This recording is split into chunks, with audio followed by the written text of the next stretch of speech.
Hindi ka tamad, nasa maling community ka lang. Papunta nga pala tayo kay Sir MJ Lopez ngayon at nagdala pa tayo ng baked macaroni.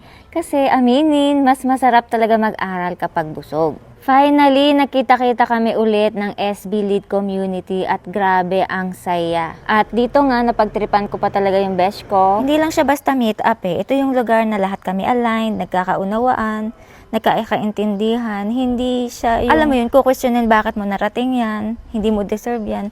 Kami yung nagkakaintindihan at walang hinihila pababa. Alam mo yun, hilahan pataas. Kaya naman itong mentor namin, sobrang grateful kami kasi kahit walang bayad, over-delivered pa rin yung tinuturo niya sa amin. Si Sir MJ kasi, hindi kanya pababayaan na ma-misalign. At ang pinaka nakaka-inspire talaga is walang napapagod mag-aral.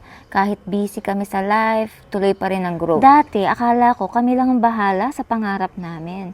Pero having a mentor like Sir MJ Lopez, mararamdaman mo, promise, seryoso siya na maabot mo talaga yung mga goals mo sa buhay. Siya yung klase ng mentor na hindi ka pababayaan. Kasi alam naman natin sa sarili natin, minsan nagda-doubt pa tayo sa sarili natin. Siya hindi ganun. Maniniwala siya sa'yo na kaya mong maabot yan. Sobrang importante ng tamang community kasi kung sino yung kasama mo, yun yung magiging direction mo sa buhay.